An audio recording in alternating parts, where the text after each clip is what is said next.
बहुत सारे मामले होते हैं और ये बैठकें इसीलिए की जाती हैं कि जितनी भी केंद्र सरकार के जो कार्यक्रम ज़िला स्तर पर चलते हैं कि वो किस प्रकार से चल रहे हैं उसी का जो है देखने के लिए ये बैठकें की जाती हैं। तो चेयरमैन हमारे ज़िले के नवीन जिंदल जी हैं और मैं को चेयरमैन, और बहुत से मामले आए जैसे कि माइनिंग को लेके। आप सब जानते हैं कि हरियाणा के अंदर यमुनानगर ज़िले के अंदर ही सबसे ज़्यादा सैंड माइनिंग होती है और उसके अंदर बहुत सी खामियां भी आपके सामने हैं जो सब देखते हैं। इलीगल माइनिंग का भी एक बहुत बड़ा चैलेंज है और आपने देखा कि बताया भी गया कि 32 ब्लॉक हैं हमारे यहाँ माइनिंग के, जिसमें से सिर्फ 5 पे आज माइनिंग हो रही है, तो बाकी जगह क्या हो रहा है।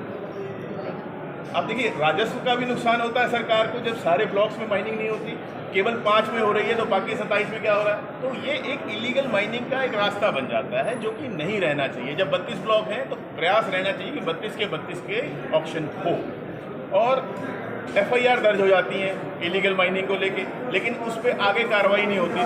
300 से ज़्यादा इस समय यमुनानगर ज़िले में इलीगल माइनिंग की FIR दर्ज हैं, लेकिन वो चार्जशीट तक कितनी पहुंची हैं, उसमें आगे वो कहां तक पहुंची हैं। तो SP साहब से हमने मांग की है कि वे ये जानकारी भी समिति को दें और ये जितनी भी FIR दर्ज हुई हैं उनके ऊपर काम हो।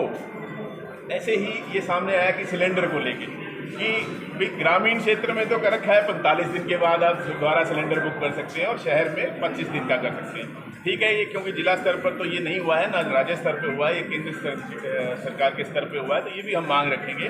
भाई ग्रामीण क्षेत्र में तो फिर भी जॉइंट फैमिलीज हैं, आज भी एक घर में शहर के मुकाबले ज़्यादा लोग रहते हैं, लेकिन ये 25 दिन और 45 दिन ऐसा नहीं होना चाहिए। एक साथ जो है वो रूल होना चाहिए, जैसे मैं मानता हूँ। ये भी माना गया कि जो वेस्ट है इंडस्ट्रीज़ का वो सीधे जो है वो यमुना जी में जा रहा है, जो कि नहीं जाना चाहिए। इसके लिए भी हमने कहा है कि एक सर्वे करो कि कौन कौन सी ऐसे यूनिट्स हैं जो सीधे उसके अंदर जो है प्रदूषण कर रहे हैं, वो नहीं होना चाहिए और ये ज़ीरो लिक्विड डिस्चार्ज की तरफ जो है बढ़ना चाहिए। जोहड़ की बात आई, जितने भी हमारे पॉन्ड्स हैं, तो बताया गया कि अंदाज़ा 800 जो है वो जोहड़ जो है हमारे यमुनानगर ज़िले में है, जिसमें से 127 जो है वो पॉन्ड अथॉरिटी टेकअप कर रही है।